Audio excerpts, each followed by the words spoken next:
नमस्कार दोस्तों। Environmental PT 365 जो है हम डिस्कशन कर रहे हैं, तो उसके अंदर जो है हमारा नेक्स्ट टॉपिक आ गया है बायोडाइवर्सिटी। हमने इसके पहले कवर किया था। अब हमारा टॉपिक है क्लाइमेट चेंज से संबंधित, जो कि विजन आईएस पीटी 365 में दिया हुआ है। पहला पॉइंट है इसका यूएनएफसीसी COP30, तो United nation federation of conference of climate change जो है, United nation framework convention on climate change, इसका जो है कॉन्फ्रेंस ऑफ द पार्टी 30 हुआ कहाँ पे?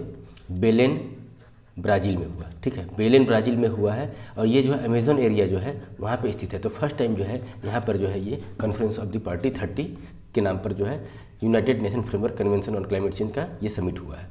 ये जो कन्वेंशन ऑफ द पार्टी 30 है, यह कन्वेंशन ऑफ पार्टी जो है ये हाईएस्ट डिसीजन मेकिंग बॉडी है क्लाइमेट चेंज से संबंधित। और साथ ही साथ जो ये COP30 हुआ है ब्राज़ील में, ये 10वां एनिवर्सरी है किसका? पेरिस एग्रीमेंट का। मतलब COP जो 50, इसके पहले वाला COP20 जो हुआ था 2015 में, वो पेरिस में हुआ था। तो उसके बाद जो है पेरिस एग्रीमेंट्स में बहुत सारी जो चीज़ें कमिटमेंट वगैरह जो मतलब निकल के आई थी, जो आउटकम हुआ था, उसका जो है 10th एनिवर्सरी जो है यहाँ पे सेलिब्रेट किया गया। तो UNFCCC 30 में क्या हुआ कि ये hosted by Amazon region, summit was framed as the COP of the implementation. मतलब इसको जो है conference of the party for the implementation के रूप में जो है टैग किया गया है। Conference of the party of the truth forest of COP rooted in the spirit of मुटियारो। तो ये मुटियारो जो है इसका मतलब है इंक्लूसिव एंड बैलेंस्ड। तो इस पूरे जो है आउटकम जो है COP30 जो है UNFCCC का, इस आउटकम को एक तरह से जो है मुटियारो डॉक्यूमेंट्री के नाम पे जाना जाता है। तो जैसे मुटियारो के बारे में पूछा जाए, व्हाट इज मुटियारो डॉक्यूमेंट, ये किससे संबंधित है, चाहे मुटियारो डिक्लेरेशन किससे संबंधित है, तो conference of the party 30 UNFCCC के अंतर्गत आता है, जिसका समिट जो है 2025 बेलेन ब्राज़ील में हुआ था। तो ये जो है इसका जो है मतलब अगर कुछ क्वेश्चन इस टाइप से पूछता है तो इसका आंसर ये हुआ।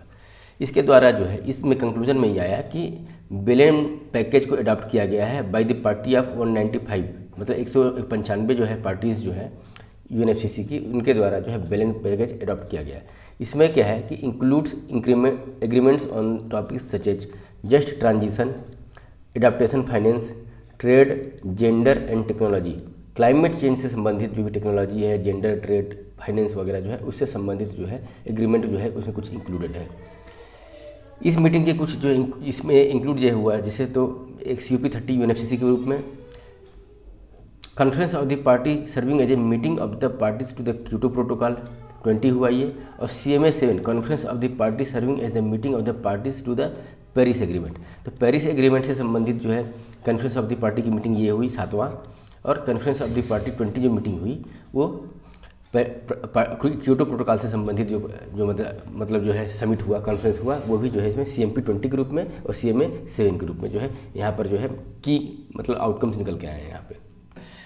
UNFCCC का जेनेसिस कहाँ से है, मतलब इसका ओरिजिन कहाँ से हुआ, तो ये जो 1992 का 1992 का अर्थ समिट हुआ था रियो दी जेनेरियो में, उसमें से ये UNFCCC निकल के आया था। इसको अडॉप्ट किया गया था 1994 में। और साथ साथ जो यहाँ पे जो है अर्थ समिट हुआ था रियो दी जेनेरियो में, तो वहाँ से 3 जो है मेन जो है इंस्टीट्यूशन निकल के आए थे, सिस्टर कन्वेंशन वगैरह निकल के आए थे, जिसको बोलते हैं रियो कन्वेंशन। इसमें जो है पहला तो UNFCCC था, दूसरा था इसमें कि United Nation convention on biological diversity, और तीसरा था United Nation convention to combat desertification. तो 3 इंस्टीट्यूशन, 3 कन्वेंशन जो है अर्थ समिट से निकल के आए थे। UNFCCC, United Nation convention on biological diversity, और कन्वेंशन टू कॉम्बैट डेजर्टिफिकेशन। और ये जो बायोलॉजिकल डाइवर्सिटी है इसी से जो है निकल करके जो है मतलब बाकी देश जो मेंबर कंट्रीज़ हैं, वो चाहे इंडिया में देखा जाए तो नेशनल बायोलॉजिकल अथॉरिटी, चाहे स्टेट में देखा जाए तो स्टेट बायोलॉजिकल अथॉरिटी जो है वो इस्टेब्लिश किया गया बायोलॉजिकल संबंधित जो है डाइवर्सिटी को जो है फॉलो करने के लिए, चाहे इससे संबंधित जो रूल्स वगैरह होते हैं इंटरनेशनली उसको जो है इन्फोर्स करने के लिए। First COP meeting of the UNFCCC जो है, पहला जो समिट हुआ था UNFCCC का, वो बर्लिन जर्मनी 1995 में हुआ था। इसके टोटल जो है 198 सिग्नेचरी देश हैं, इसमें इंडिया भी एक मेंबर है। रिपोर्ट क्या रिलीज करता है ये? NDC synthesis report. NDC मतलब नेशनल डिटरमाइंड कंट्रीब्यूशन, मतलब कोई देश कितना डिटरमाइंड है ग्रीन हाउस गैस या क्लाइमेट चेंज इंड्यूस्ड करने वाली जो है गैसेस हैं उनको कंट्रोल करने के लिए जो एक सिंथेसिस रिपोर्ट जो है NDC के रूप में जो है इनके द्वारा रिलीज किया जाता है। की आउटकम्स क्या निकल के आया है बेलेन समिट से? तो बेलेन मिशन 1.5 डिग्री सेल्सियस तो ये 1.5 डिग्री सेल्सियस जो बोलता है, ये बोलता है कि हमको जो इंडस्ट्रियल जो रिवॉल्यूशन आया था, तो प्री इंडस्ट्रियल इरा जो बोलते हैं, तो इंडस्ट्रियल इरा से पहले मतलब जो है वो जो टेम्परेचर था उससे जो ग्लोबल टेम्परेचर है 1.5 डिग्री सेल्सियस हमको कम रखना है, मेंटेन करना है कि 1.5 डिग्री सेल्सियस ज़्यादा जो है वो न बढ़े। जो मान लीजिए उस समय का टेम्परेचर अगर global temperature for the example 25 था, तो क्लाइमेट चेंज हो रहा है तो 26.5 डिग्री सेल्सियस तक ही लिमिट करें, ठीक है। तो ये बैलेंस मिशन में निकल के आया। लॉन्च किसके अंदर द्वारा किया गया था, तो COP29, COP28, 29 और 30, इसको बोलते हैं ट्रोइका। ट्रोइका मतलब तीन जो मतलब जो है COP हुआ है, इसके पहले COP30 हुआ अभी जो ब्राज़ील में, COP29 हुआ था बाकू अजरबैजान में, और COP28 हुआ था UAE में। ये थोड़ा सा जो है 29 ये शायद गलत होना चाहिए। COP28, 29, 30 जो है ये जो तीन लगातार जो जगह पे हुआ ट्रोइका के रूप में, तो ये इनके द्वारा जो है ये लॉन्च किया गया है कि जो ग्लोबल क्लाइमेट टेम्परेचर का जो राइज है वो हम जो है 1.5 डिग्री सेल्सियस जो है से कम जो है कोशिश करेंगे कि लिमिट तक ही रहे। अब प्राइमरी पर्पस क्या है, तो इसका यह पर्पज ये है कि action oriented platform to foster enhanced ambition and international cooperation across the mitigation, adaptation and investment. मतलब क्लाइमेट चेंज से संबंधित जो भी इशू है वो उसका एक तो ये होगा कि उसका एम्बिशन को इन्हेंस करना है। पहले ये जो टारगेट था वो 2 डिग्री सेल्सियस था, तो ये हुआ कि इसको घटा करके जो है 1.5 रखेंगे तभी जा करके सस्टेन हो पाएगा। तो अपना एक तो अपने एम्बिशन को ही जो है इन्हेंस किया गया, साथ ही साथ इंटरनेशनल कोऑपरेशन की बात कर रहा है कि जिससे मिटिगेशन, एडाप्टेशन और इन्वेस्टमेंट जो है वो निकल करके आए। ग्लोबल इम्प्लीमेंटेशन एक्सीलरेटर क्या है कि COP30 और 31 प्रेसिडेंसी जो है वो एक तरीके से इसकी इम्प्लीमेंटिंग के लिए जो आगे का रोड मैप तैयार करेंगे। बोलता है ये कि voluntary initiative to support countries in implementing their NDCs, मतलब national determined contribution and national adaptation plan. तो समिट में ये बात निकल के आती है कि जो वॉलंटरी इनिशिएटिव होगा कि मतलब जो है एक इंस्टीट्यूशनल सपोर्ट मिले सभी देशों को जो कि अपना NDCs और नेशनल एक्शन प्लान को जो है मतलब इम्प्लीमेंट कर पाएँ।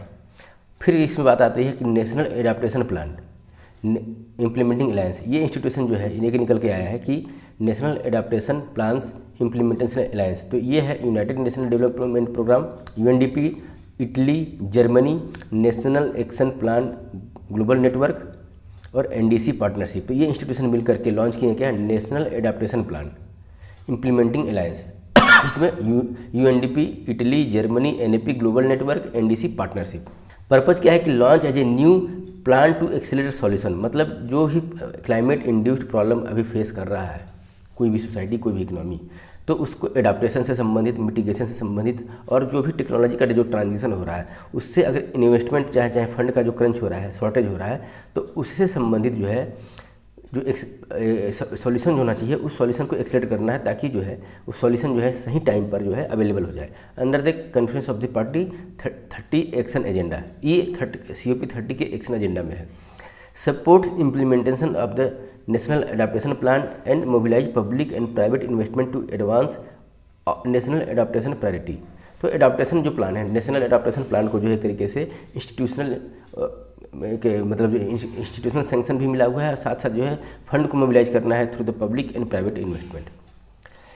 ये हुआ हमारा जो है जैसे क्लाइमेट चेंज से संबंधित क्या क्या इनिशिएटिव है, जिसमें कि मतलब जो है एक तो 1.5 डिग्री सेल्सियस वाला ग्लोबल इम्प्लीमेंटिंग एक्सीलरेटर, ये इंस्टीट्यूशन मतलब ये जो है एक्चुअल में आउटकम्स बेसिस क्वेश्चन भी पूछते हैं कि पर्टिकुलरली COP30 में क्या क्या आउटकम निकल के आए, कौन कौन से इंस्टीट्यूशन नए क्रिएट किए गए हैं फंडिंग से लेकर के, एडाप्टेशन से लेकर के। तो ये क्वेश्चन जो है प्रीलिम्स के परस्पेक्टिव से इंपॉर्टेंट हो जाता है। तो Belem mission 1.5 degree Celsius, global implementing accelerator, national adaptation plan implementing alliance, ये जो है 3 इंस्टीट्यूशन की मतलब जो है इसमें की इंस्टीट्यूशन निकल के आए। फॉरेस्ट और नेचर से संबंधित क्या डिस्कशन हुआ, तो एक institution tropical forest forever facilities, क्या है ट्रॉपिकल फॉरेस्ट फॉरएवर फैसिलिटी, इसको इंडोर्स किया गया मतलब ब्राज़ील के द्वारा, इंडोनेशिया के द्वारा और ये डेमोक्रेटिक रिपब्लिक कांगो के द्वारा, चाइना के द्वारा। इंडिया भी एज ए ऑब्जर्वर इसको ज्वाइन किया है और ट्रस्टी और इसका इंटरिम होस्ट कौन है, वर्ल्ड बैंक है। तो ये इंस्टीट्यूशन कौन है, ट्रॉपिकल फॉरेस्ट फॉरएवर फैसिलिटीज़।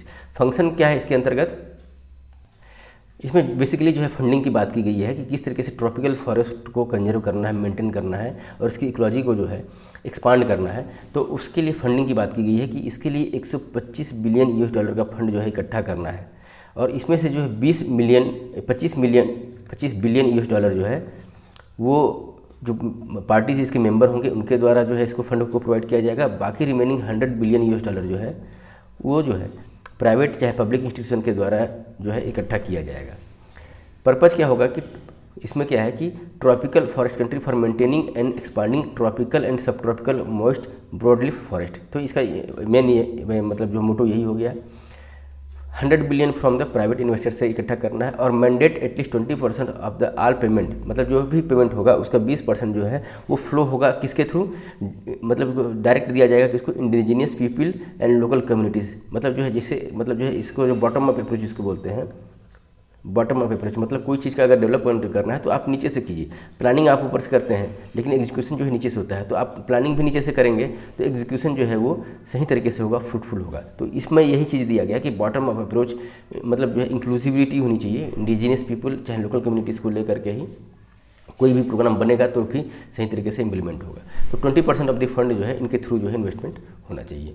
फिर एक इंस्टीट्यूशन निकल के आया कि resilience agriculture investment for the net zero land degradation accelerator.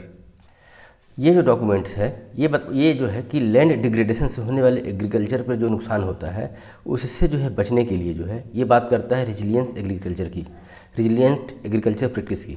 तो इसका ये जो मतलब जो है राइज एक्सीलरेटर जो आया है इसके जो मेंबर कंट्रीज़ हैं ब्राज़ील और 10 पार्टनर कंट्री मिल करके इसे लॉन्च किए। Hosted by Brazil under the food and agriculture organization का जो है फास्ट पार्टनरशिप। तो FAO फास्ट पार्टनरशिप के तहत जो है ब्राज़ील और 10 अन्य पार्टनर कंट्री मिल करके resilient agriculture investment for the net zero land degradation accelerator जो है उसने लॉन्च किया। एम क्या है इसका कि to restore 3 million hectare of the degraded farmland using blended finance and private capital. तो 3 मिलियन हेक्टेयर जो है डिग्रेडेड लैंड जो फार्मलैंड है उसको जो है मतलब जो है रिस्टोर करने के लिए जो फाइनेंस की बात की गई है through the private capital based on the green way and eco investment in the Brazil. जैसा कि ब्राज़ील में ग्रीन वे और इको इन्वेस्टमेंट चलता है ब्राज़ील में, उसी के तर्ज पे जो है इसको लॉन्च किया गया है। मेन कोऑर्डिनेटिंग बॉडी है इसमें FNO है, FAO जिसको बोलते हैं food and agriculture organization, food and land use coalition consultative group on the international agriculture research, G20 land restoration initiative and world bank. अच्छा ठीक है, एक लैंड रिस्टोरेशन इनिशिएटिव जो है ये G20 कंट्रीज़ के द्वारा जो है लॉन्च किया गया था। तो ये भी एक प्रीलिम्स के पर्सपेक्टिव से इंपॉर्टेंट हो जाता है। तो ये इंस्टीट्यूशन इसमें इन्वॉल्व है, वर्ल्ड बैंक, G20, फिर consultative group on international agriculture research, food and land use coalition and food and agriculture organisation. तो ये इंस्टीट्यूशन इन्वॉल्व है और ये जो है अपना जो है मोटो कहाँ से डिराइव करते हैं, ब्राज़ील से। फिर बात होती है स्केलिंग रेड प्लस जो है, रेड का मतलब ये हुआ कि reducing emission from the deforestation and forest degradation. तो मतलब जो है जो फॉरेस्ट का जो डिग्रेडेशन हो रहा है और डिफॉरेस्टेशन हो रहा है तो उससे जो एमिशन होता है उसको रिड्यूस करना है थ्रू द, फिर वही बात है कि फॉरेस्टेशन करना है और फॉरेस्ट को डिग्रेडेशन से बचाना है। तो स्केलिंग कोलिजन जो है ज्यूरिसडिक्शनल जो है उसको जो है स्केल अप करना है, बढ़ाना है। ये जो है इंस्टीट्यूशन चालू किया गया है UK, सिंगापुर, कोस्टारिका, यूथोपिया, घाना, गुयाना और केन्या, ये कंट्रीज़ के द्वारा जो है चालू किया गया है। ये जो है new coalition of the government है, नया कोलिशन ऑफ द गवर्नमेंट्स है, indigenous people, investors, standard setters and civil society. मतलब ये रेड प्लस जिसको बोलेंगे वो government, indigenous people, investor, standard setters and civil society का एक तरीके से इन लोगों का एक ग्रुप है। और ये ऑफर करता है कि offer a credible mature pathway to mobilize 3 to 6 billion $US per year by 2030 to halt reverse tropical deforestation. मतलब ट्रॉपिकल जो फॉरेस्ट जो डिग्रेड हो रहा था, चाहे डिफॉरेस्टेशन हो रहा था, उसको रोकना है। उसको रोकने के लिए जो है फंड का मोबिलाइजेशन करने का एक उम्मीद जताया गया है, एक ऑफर किया गया है इसमें कि 3 से 6 बिलियन $US जो है हर साल 2030 तक जो है हमको मोबिलाइज करना है जो फॉरेस्ट को, मतलब जो है जो डिफॉरेस्टेशन हो रहा था ट्रॉपिकल एरिया का, उसको हमको रिस्टोर करने के लिए। तो ये हुआ बेसिकली, इससे हमारा जो है मतलब जो है क्लाइमेट चेंज से संबंधित जो है यहाँ पे जो चीज़ें निकल के आई हैं COP30 में वो उसका हुआ। फिर बात यह है कि फाइनेंस और इकोनॉमिक जो इन्वायरमेंट से रिलेटेड है उससे क्या चीज़ें निकल करके आई हैं। तो इसमें पहला है कि Baku to Belem road map to 1.3 trillion US dollar. Baku में जो सबमिट हुआ था COP29 और अभी जो है बेलन में हुआ है 30 COP30।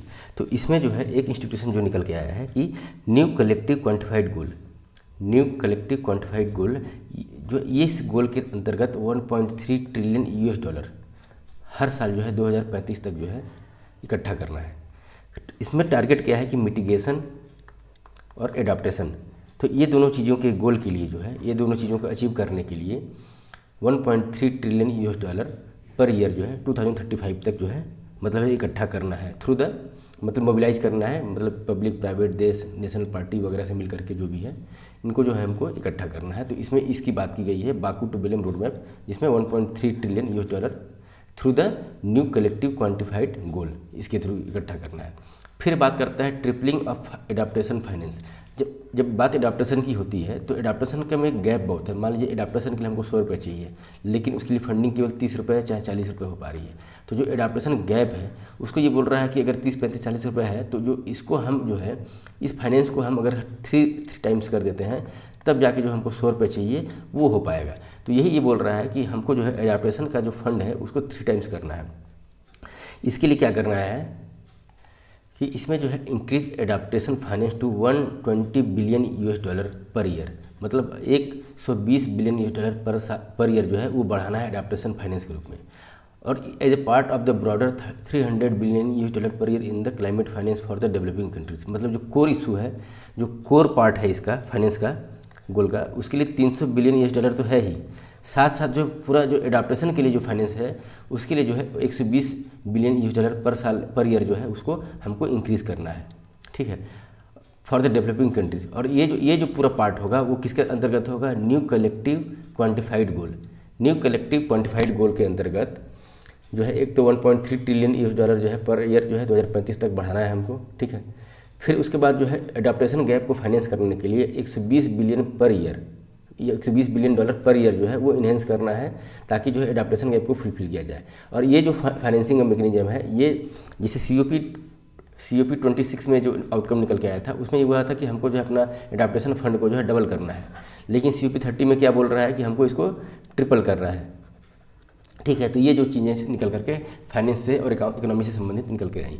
फिर इसमें अगला पॉइंट है कि measurement framework for the tracking adaptation progress under the global goal on adaptation. और ये जो डॉक्यूमेंट पेपर है ये एक तरीके से कोर आउटकम है COP30 का, ये कोर आउटकम है COP30 का। और ये जो है ये ऑपरेशनलाइज कर देगा UAE framework for the global climate resilience, मतलब UAE का जो अपना जो COP28 हुआ था, ठीक है, तो उसमें एक चीज़ अडॉप्ट किया गया था ग्लोबल क्लाइमेट रिजिलियंस। तो उसको जो है उसको एक तरीके से ये मोबिलाइज करने के लिए जो है measurement framework for the tracking adaptation progress under the global goal of adaptation लाया गया। इसमें जो है इसके मतलब जो है अगर हम देखें अगर कोई इसको एडाप्टेशन से संबंधित जो है तो ये एक मेजरमेंट है, एक तरीके से ये जो है इंडिकेटर्स का यूज करता है to measure whether the world जो है is actually becoming more resilient, मतलब जो है एक तरीके से एडाप्टेशन से संबंधित जो है क्या वर्ल्ड जो है वो और रिजिलियंट होता जा रहा है कि नहीं, मतलब जो एडाप्टेशन के लिए गोल हम जो सेट किए हुए हैं उस गोल पर हम अचीव करने के लिए चाहे उसको मेजर करना हो, एसेस करना हो, तो उसके लिए क्या क्या जो है मतलब जो इंडिकेटर्स होने चाहिए, ऑब्जेक्टिव क्या होना चाहिए और वाकई में जो है इसका आउटकम क्या है। तो इसके इंडिकेटर क्या है कि indicator adopted across 7 thematic sector, तो 7 थीमेटिक सेक्टर में जो है मतलब जो है इंडिकेटर अडॉप्ट किए गए हैं, उसमें से है water, food, health, ecosystem, infrastructure, poverty and the culture. तो जितने भी इसके मतलब जो है मेंबर हैं, जितने भी पार्टी हैं, वो ये जो 7 थीमेटिक सेक्टर्स हैं उनमें उनको जो है 2030 तक प्रोग्रेस प्राप्त करना। जैसे वाटर की बात की जाए तो resilient water supply and sanitation, ठीक है, वाटर की बात की जाए तो सैनिटेशन होना चाहिए, वाटर सप्लाई जो रेजिलेंट होना चाहिए। जब फूड और एग्रीकल्चर की बात की जाए तो वो जो है क्लाइमेट रेजिलिएंट फूड प्रोडक्शन होना चाहिए और डिस्ट्रीब्यूशन होना चाहिए, ठीक है। हेल्थ की बात की जाए तो resilience against climate related health impact जो होता है, हीट स्ट्रेस वगैरह होता है, उससे बचने की बात करता है। फिर जब इकोसिस्टम की बात करता है तो बोलता है कि protection of the nature based solution, मतलब जो है इकोसिस्टम का जो है प्रोटेक्शन होना चाहिए, वो भी कैसा, नेचर बेस्ड सॉल्यूशन होना चाहिए। फिर जो इंफ्रास्ट्रक्चर की बात करते हैं तो जो है इंफ्रास्ट्रक्चर हमारा चाहे ह्यूमन सेटलमेंट क्या होना चाहिए, क्लाइमेट चेंज प्रूफ होना चाहिए, ठीक है। पॉवर्टी की बात करता है तो ये बोलता है कि protect the most vulnerable population, ठीक है। कल्चर की बात करता है तो प्रिजर्व जो है ट्रेडिशनल नॉलेज और हेरिटेज साइट को हमको प्रिजर्व करके रखना है। तो 7 इंडिकेटर इसमें ये है कि 2030 तक जो है हमको जो है सभी पार्टीज जो है इसमें कुछ ना कुछ अचीव करें। फिर बोलता है कि फॉर्मलाइज अ 4 स्टेज साइकिल जैसे for the countries to assess, ठीक है, assess, plan, implement and monitor their adaptation effort. तो जैसे एडाप्टेशन एफर्ट की बात अगर की जाए तो पहले क्या होगा कि हमारे एडाप्टेशन को असेसमेंट होना चाहिए। फिर जैसे कि हम कहाँ पर एडाप्टेशन में फेल हो जा रहे हैं, चाहे कहाँ पे गैप है, उसके लिए प्लानिंग करना चाहिए। प्लानिंग करने के बाद कुछ अगर हम डिसीजन लेते हैं तो उसका इम्प्लीमेंटेशन होना चाहिए और फिर उसको ये मॉनिटरिंग होनी चाहिए। फिर प्लस चाहे माइनस जो हुआ तो फिर उसको हम एसेस करेंगे और फिर प्लान, फिर इम्प्लीमेंटेशन और मॉनिटरिंग, मतलब जो 4 स्टेज साइकिल है इसके मॉनिटरिंग से लेकर के सॉल्यूशन तक का। फिर बात आता है global goal on the adaptation से संबंधित। इसे जो है जैसे एडाप्टेशन जो है, जो ग्लोबल एडाप्टेशन जो गोल है उसको पेरिस एग्रीमेंट 2015 के तहत जो है उसको इस्टेब्लिश किया गया था अंडर द आर्टिकल 7.1। ऑब्जेक्टिव क्या था इसका कि इसको जो है हमारा जो एडाप्टेशन है वो 1.5 डिग्री सेल्सियस, मतलब a shared global ambition to ensure an adequate adaptation response along the 1.5 degree Celsius temperature. मतलब जो 1.5 डिग्री सेल्सियस टेम्परेचर जो राइज होगा क्लाइमेट चेंज के कारण, तो उसको जो है हमारा ऑब्जेक्टिव ये है कि हम उसको जो है वियर कर लें, हम एडाप्ट कर लें कि उतना हम मतलब जो है उसमें हम सस्टेन कर जाएंगे, हमारे रेजिलेंस ऐसा होना चाहिए। फिर इसमें क्या है कि the UAE framework for the global climate resilience, ये जो निकल के आया तो adopted at COP28 to operationalize the GGA, मतलब ग्लोबल एडाप्टेशन जो गोल है उससे संबंधित सेटिंग स्पेसिफिक 2030 टारगेट्स। तो इसके लिए जो टारगेट्स हैं COP28 में निकल के आए थे कि कैसे जो है ग्लोबल गोल का एडाप्टेशन होना चाहिए, उसके लिए क्या क्या टारगेट्स होने चाहिए। तो ये की आउटकम्स जो है measurement framework for the tracking adaptation progress. तो एडाप्टेशन प्रोग्रेस को मेजर करने के लिए जो है ये जो है मतलब जो है डॉक्यूमेंट से निकल के आया है। फिर बोलता है कि बाकू एडाप्टेशन रोड मैप, ये बोल रहा है कि approve and establish the work for the 2026-28 जो है until the next global stock take of the Paris agreement. तो एक तरीके से पेरिस एग्रीमेंट को जो है ये आगे की बात करता है कि जब तक कि पेरिस एग्रीमेंट से आगे की बातें ना हो जाए तब तक पेरिस एग्रीमेंट के द्वारा मतलब जो अप्रूव है, जो चीज़ें अप्रूव हो गई, एस्टेब्लिश हो गई, तो उस पर हमको वर्क करना है जब तक कि नेक्स्ट एग्रीमेंट कुछ ना हो जाए। फिर एक चीज़ निकल के आया कि फिनी फॉस्टरिंग इन्वेस्टिबल नेशनल इम्प्लीमेंटेशन। तो ये जो इनिशिएटिव है इसको 2025 में लॉन्च किया गया था, ठीक है, to transform national action plan जो है उसको ट्रांसफार्म करने के लिए, और किस में ट्रांसफार्म करना है नेशनल एक्शन प्लान को, इन्वेस्टिबल एंड इम्प्लीमेंटिंग रेडी, मतलब इन्वेस्टिबल कर देना है, मतलब इन्वेस्टमेंट लाइक इंस्ट्रूमेंट में जो है कन्वर्ट करना है नेशनल एडाप्टेशन प्लान को। इसके लिए जो है इसको एडाप्टेशन प्लान में अगर हम मतलब इन्वेस्टिबल अगर कर देते हैं, हम नेशनल एडाप्टेशन प्लान को इन्वेस्टिबल कर देते हैं तो इससे $1 ट्रिलियन जो है वैल्यू जो है वो अनलॉक हो जाएगी, ठीक है। इससे जो है रेजिलेंस जो फंडिंग जो है हमको करना है 2028 तक में जो है एडाप्टेशन इन्वेस्टमेंट के लिए जो फंडिंग वगैरह चाहिए वो जो है इस इन्वेस्टेबल इंस्ट्रूमेंट से हमको मिल जाएगा, और with 20% coming from the private sector, और इसका जो है 20% जो है वो आएगा प्राइवेट सेक्टर के थ्रू। और इसको ये जो फंडिंग चाहे इन्वेस्टेबल जैसे किसी को बाई चाहे सेल करने का जो एक इंस्ट्रूमेंट हो जाएगा नेशनल एडाप्टेशन प्लान, तो इसको जो लीड किया जाएगा चाहे किसके द्वारा जो ये मेंटेन किया जाएगा, तो Atlantic councils climate resilience centre और नेचुरल रिसोर्स डिफेंस काउंसिल, ये 2 संस्थाओं के द्वारा जो है ये जो है नेशनल एडाप्टेशन प्लान को इन्वेस्टिबल के रूप में जो है एक तरीके से जो है मतलब इन्वेस्टिबल की तरफ से जो है अडाप्ट किया जाएगा, चाहे मतलब जो है इसको रोल आउट किया जाएगा, ठीक है। तो इसमें गोल यही है कि $1 ट्रिलियन जो है एक तरीके से जो है इसकी वैल्यू को अनलॉक करना, और 20% जो है वो प्राइवेट सेक्टर से आएगा। मैकेनिज्म क्या है कि ये जो है एक तरीके से कोलैबोरेट करेगा, मतलब कोलैबोरेशन में फैसिलिटेट करेगा कि इसमें गवर्नमेंट, डेवलपमेंट बैंक जैसे कि green climate funds, private sector entities इसमें आ करके मिल करके फाइनेंशियल जो रेडी वाली बात है मतलब वो जो है वो सुविधा प्रदान करें। फोकस एरिया इसमें है कि ये जो ट्रांसलेट करेगा क्या, नेशनल एक्शन प्लान को ट्रांसलेट करेगा इनटू स्पेसिफिक बैंकेबल इंस्ट्रूमेंट के रूप में, और साथ साथ रेजिलियंस प्रोजेक्ट जो है डेवलपिंग कंट्रीज़ में जो चल रहा है रेजिलियंस प्रोजेक्ट उसको जो है फाइनेंस करने में बैंकेबल इंफ्रास्ट्रक्चर के रूप में, चाहे कोई भी NAP जो है इस NAP नेशनल एक्शन प्लान जो है उससे स्पेसिफिक कोई भी चीज़ें हैं उसको ट्रांसलेट करने में ये मदद करेगा। साथ साथ स्ट्रेटेजिकल कंटेक्स्ट क्या है कि ये COP30 एक्शन एजेंडा के तहत जो है इसको जो है 2035 तक 3-fold जो करना है। 2035 जो 3-fold पिछले वाले आर्टिकल में हमने देखा था कि हमारा एडाप्टेशन जो फंडिंग है उसको 3 टाइम्स करना है, तो उसमें ये जो है ये वाला जो एक्शन प्लान है हमारा ये हेल्प करेगा। मेन इसमें सपोर्ट करने वाली एजेंसी कौन सी है? इंटर अमेरिकन डेवलपमेंट बैंक और ग्रीन क्लाइमेट फंड, ये जो मेन सपोर्टिंग एजेंसी इसमें ये है। तो ये हुआ हमारा फॉस्टरिंग इन्वेस्टेबल नेशनल इम्प्लीमेंटेशन से संबंधित, जिसका बेसिक मोटो यही है कि जो एडाप्टेशन प्लान है उसको इन्वेस्टेबल इंस्ट्रूमेंट के रूप में डेवलप करना, जिससे $1 ट्रिलियन जो है फंड वैल्यू जो है वो हमको मिल जाएगी, जिससे एडाप्टेशन से संबंधित जो भी प्रोजेक्ट्स वगैरह हैं डेवलपिंग कंट्रीज वगैरह में चल रहे हैं उसको फाइनेंस करने में मदद मिलेगी।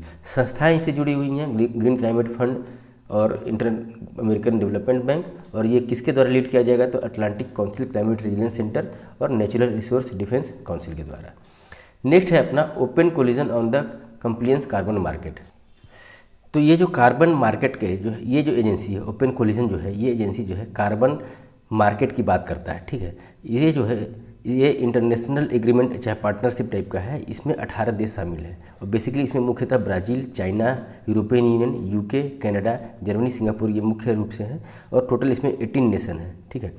ये बात करता है कि कनेक्टिंग और strengthening compliance carbon trading system globally, मतलब जो है कार्बन सिस्टम का जो है ट्रेड है, कार्बन से सिस्टम कार्बन की ट्रेडिंग से संबंधित उसको एक सिस्टमेटिकली जो है ग्लोबली जो है कंप्लायंस के रूप में स्ट्रेंथन करने की बात करता है। Initiative to harmonize carbon pricing and integrated standard, मतलब जो है कार्बन प्राइसिंग को हार्मोनाइज करेगा इंटरनेशनली और इंटीग्रिटी जो है स्टैंडर्ड, मतलब जो है एक स्टैंडर्ड जो है ग्लोबल जो है वो फ्रेमवर्क तैयार करने की बात करता है। Across national border and collaborate in defining best practices for the monitoring, reporting and verification. तो ये एक बात करता है कि एक तो कार्बन मार्केट के इंटरऑपरेबिलिटी की बात करता है, जिसमें the coalition works to align जो है डाइवर्स रेगुलेटरी को जो है एक तरीके से अलाइन करेगा, प्रमोट करेगा कार्बन मार्केट, एक कार्बन मार्केट को दूसरे कार्बन मार्केट से इंटरलिंक करने के लिए प्रमोट करेगा और एक कंसिस्टेंट ग्लोबल जो प्राइसिंग होती है कार्बन की उसको जो है एक तरीके से मतलब जो है इम्प्लीमेंट करने के लिए जो है ये मतलब जो है एक ओपन कोलिजन की बात करता है। इसमें कोई भी कंट्री इसके मेंबर हो सकते हैं, वॉलेंटियरली जो है कोई भी कंट्री इसमें शामिल हो सकती है और बेसिकली ये जो है जो डेवलपिंग कंट्रीज़ को सपोर्ट करेगा, जिसमें कि मतलब जो उनकी कैपेसिटी बिल्डिंग हो, साथ साथ क्लाइमेट रिलेटेड जो उनके मतलब जो रिक्वायरमेंट होते हैं उनको जो है उस रिक्वायरमेंट को एक तरीके से एड्रेस करने के लिए मतलब जो है इस कोलिजन का उपयोग किया जा सकता है। अगला पॉइंट है हमारा Belem declaration for the green industrialisation.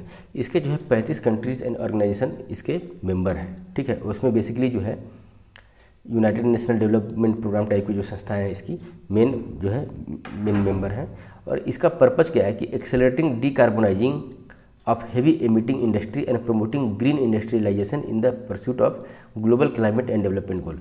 तो ग्लोबल क्लाइमेट और डेवलपमेंट गोल जैसे कि सस्टेनेबल डेवलपमेंट गोल से संबंधित, चाहे क्लाइमेट रेजिलियंस से संबंधित जो गोल है, चाहे मान लीजिए एक सोलर हुआ, वाटर हुआ, चाहे विंड एनर्जी से संबंधित कोई मिशन है, तो उससे संबंधित जो डीकार्बोनाइजेशन के जो भी प्रोजेक्ट है वर्ल्ड में, चाहे हेवी एमिटिंग जो इंडस्ट्रीज़ हैं उनको जो है एक्सेलरेट करना है ट्रांसफॉर्मेशन में, कि उसको ट्रांसफॉर्म करके जो है ग्रीन इंडस्ट्री में कन्वर्ट करने के लिए जो है एक तरीके का बेलेम declaration for the green industry. Green industry का मतलब वो इंडस्ट्री जो heavy emitting industry carbon emitting industry को जो है मतलब जो है ट्रांसफॉर्म करे ग्रीन इंडस्ट्री में। तो ये हुआ हमारा बैलेंस से संबंधित जो फाइनेंशियल मैकेनिज्म है। अगला इसमें आता है एनर्जी और इंफ्रास्ट्रक्चर से संबंधित जो है क्या क्या आउटकम्स निकल के आए। तो इसमें पहला है कि plan to accelerate the expansion and resilience of the power grid, मतलब जो पावर ग्रिड है उसको एक्सेलरेट, एक्सपांसन और रेजिलियंस बनाना है।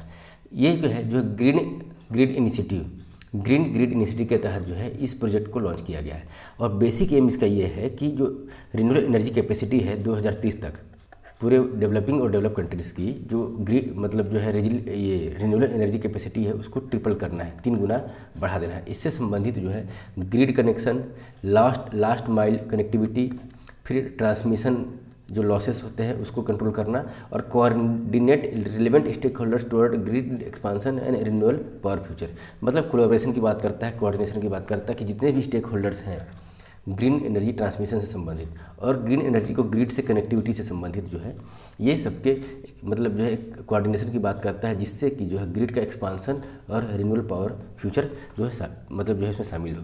ये बोलता है कि जैसे कि मतलब इसके हिसाब से जैसे एक तो क्या है कि कैपेसिटी का एक्सपांसन करना है जिससे कि जो है लॉन्ग डिस्टेंस ट्रांसमिशन लाइन जो है वो बिछ पाए, ठीक है, और जो है वहाँ तक भी जो है ट्रांसमिशन हो जाए, वहाँ से जो है ट्रांसपोर्टेशन हो पाए।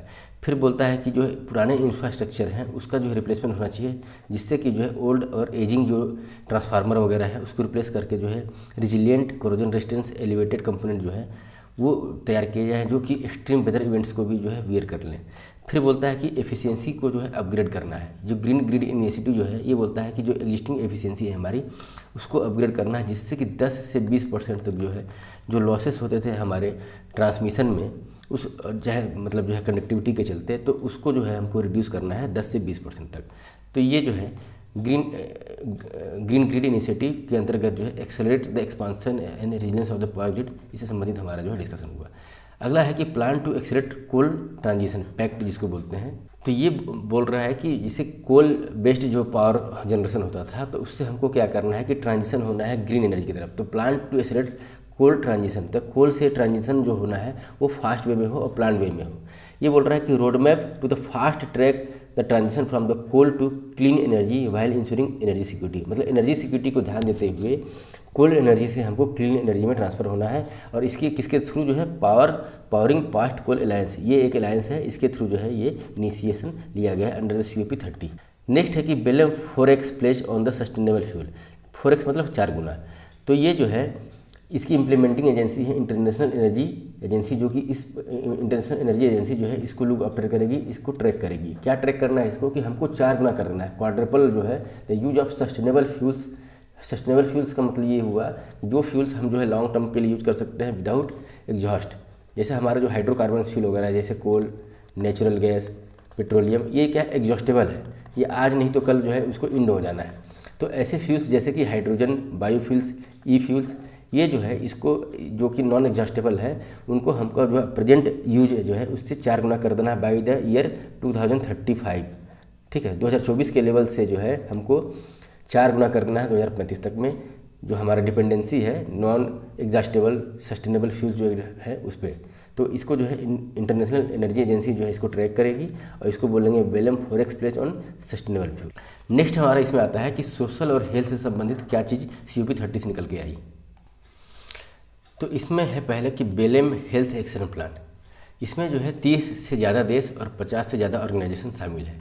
बेलम हेल्थ एक्शन प्लान में 30 से ज़्यादा देश और 50 से ज़्यादा ऑर्गेनाइजेशन शामिल है। और ये जितना भी हमारा जो क्लाइमेट चेंज से संबंधित जितने भी समिट हुए हैं उसमें world's first international climate adaptation plan dedicated to the health, मतलब जितने भी क्लाइमेट एक्शन प्लान हुए हैं उसमें पहला ऐसा जो है इस टाइप का एग्रीमेंट हुआ है जो कि हेल्थ को लेकर के डेडिकेटेड है।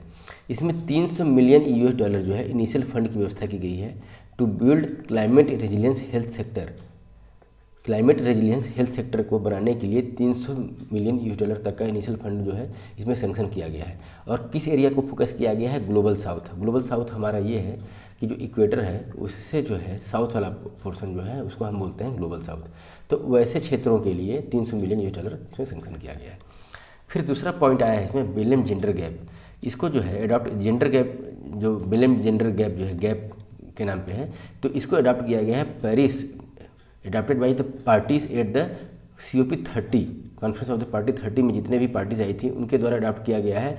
और 2026 से लेकर के 2034 तक का इसका जो है टाइमलाइन दिया गया है।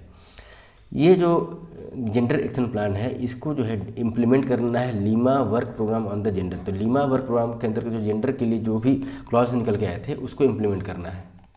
तो जो Lima work programme on gender है इसका ऑब्जेक्टिव क्या है कि ये जो है ये बात करता है कि जेंडर रिस्पॉन्सिव क्लाइमेट एक्शन होना चाहिए। जो हमारा क्लाइमेट एक्शन चाहे क्लाइमेट चेंज से संबंधित जो रिस्पॉन्स होना चाहिए वो जेंडर रिस्पॉन्सिव होना चाहिए, जिसमें कि वुमेंस का जो पार्टिसिपेशन है वो फुल होना चाहिए, fully participation of the women होना चाहिए, इक्वल पार्टिसिपेशन होना चाहिए।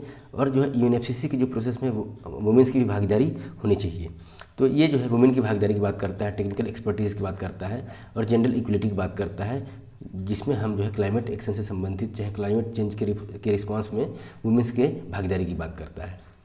Lima work programme on the gender, और इसी को जो है एक्सटेंशन दिया गया है जेंडर एक्शन प्लान के रूप में बेलम के द्वारा। ठीक है, क्योंकि इसके पहले जो है ये वाला जो लीमा वर्क प्रोग्राम जो है वो 2029 तक ही जो है मतलब उसको जो है एस्टेब्लिश किया गया था, चाहे इसका टाइमलाइन 2029 तक था, उसको एक्सटेंशन किया गया है 2034 तक। फिर अगला है कि declaration on the information integrity on the climate change. Context क्या है कि जो information integrity on climate change का कंटेक्स्ट क्या है कि ये जो है डिक्लेरेशन रिकॉग्नाइज करता है कि क्लाइमेट में इस इन्फॉर्मेशन जो होता है ये मेजर रिस्क है क्लाइमेट एक्शन से संबंधित। जैसे क्लाइमेट एक्शन से संबंधित हम जो कोई कार्य कर रहे हैं, कोई प्रोजेक्ट चला रहे हैं, तो उससे संबंधित जो मिस इन्फॉर्मेशन है वो ना फैले, उसको कंट्रोल करना है। और एम है क्या, स्ट्रेंथ जो रेजिलियंस है, मतलब रेजिलियंस फ्रेमवर्क है जो कि फॉल्स इन्फॉर्मेशन को जो है, फॉल्स नैरेटिव्स को जो है मतलब हैंडल करने के लिए उसको जो है स्ट्रेंथन करना है।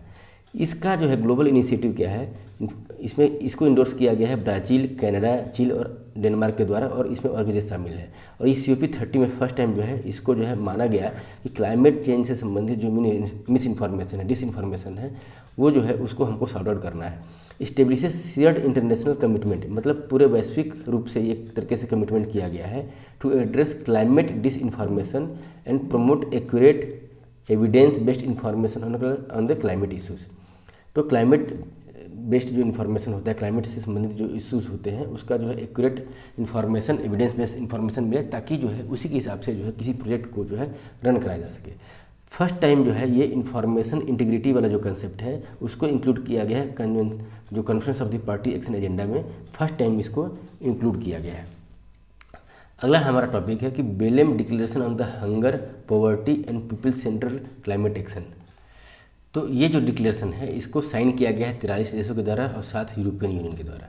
ठीक है, ये बात करता है, जैसे देखिए कि जैसे क्लाइमेट चेंज हो रहा है और क्लाइमेट चेंज से संबंधित अगर सबसे ज़्यादा डिफिकल्टी किसको हो रहा है, तो जो वल्नरेबल ग्रुप है जैसे कि पॉवर्टी, हंगर, और जो नीचे का तबका, समाज के जो नीचे का तबका का व्यक्ति है, उसको क्लाइमेट चेंज से सबसे ज़्यादा नुकसान हो रहा है।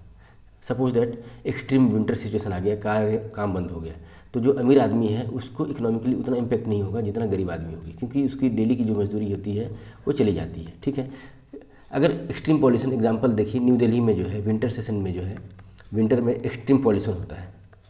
ठीक है, तो उसका सबसे ज़्यादा नेगेटिव इम्पैक्ट किस पे पड़ता है। मान लीजिए कोई रिच पर्सन है, वो घर में एयर फिल्टर लगा के बैठ जाएगा।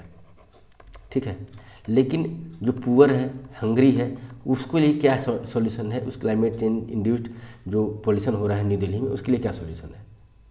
तो इस सॉल्यूशन मतलब इसके लिए जो है इस डिक्लेरेशन में ये बात किया गया है, जो क्लाइमेट चेंज के चलते जो है जो भी मतलब जो है सबसे नीचे जो वल्नरेबल ग्रुप होता है उसको जो होने वाले नुकसान है उसको कैसे जो है हम एड्रेस कर सकते हैं। To promote action that address the unequal ways climate change affect population. तो जब क्लाइमेट चेंज है वो पॉपुलेशन को इफेक्ट करता है, वो भी अनइक्वल वे में, गरीब आदमी ज़्यादा अफेक्टेड होता है उससे। तो इसमें जो है पर्टिकुलरली द मोस्ट, तो उसको एड्रेस कैसे करा जाए, तो इससे संबंधित जो है ये एक डिक्लेरेशन है। और ये बेलेन डिक्लेरेशन जो है hunger, poverty and people central climate action है, ये क्योंकि G20 में भी जो है G20 का भी होस्ट ब्राज़ील था, तो इसी से संबंधित जो है ये वाला जो है आउटकम निकल के आया है। ठीक है, global alliance against hunger and poverty जो है, global alliance against hunger and poverty जो है ये G20 समिट ब्राज़ील में जो हुआ था उससे निकल के आया था। तो उसी के तर्ज पे ब्राज़ील ने जो है इसको प्रपोज किया है बेलेम डिक्लेरेशन के नाम पे। तो ये हुआ हमारा जो है हेल्थ एंड सोशल इशू से संबंधित जो है मतलब उससे संबंधित जो है हमारा COP30 में क्या क्या जो है आउटकम निकल के आया है। नेक्स्ट है हमारा emergency action.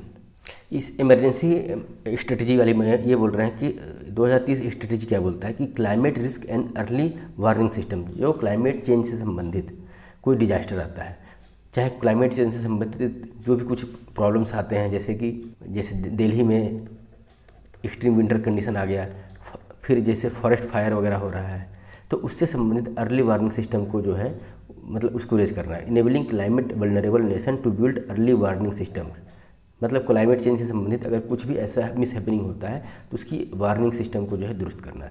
Call to action on integrated fire management and wild fire resilience. ये जो है मतलब जो है कि acknowledges international cooperation for the integrated fire management. तो जो फॉरेस्ट फायर से फाइट करने के लिए जो है ये एक्नॉलेज किया गया कि इसमें इंटरनेशनल कोऑपरेशन और इंटीग्रिटी की ज़रूरत है। मतलब इंटरनेशनल जो भी पार्टीज़ हैं उनको जो है एक तरीके से इंटीग्रेट करना है फायर मैनेजमेंट से संबंधित। तो ये इमरजेंसी एक्शन प्लान हुआ है। और भी बहुत सारे इसमें जो है आउटकम्स निकल के आए हैं COP30 में, उसको देखते हैं। एक तो है सिस्टमेटिकली ऑब्जर्वेशन इम्पैक्ट बॉन्ड।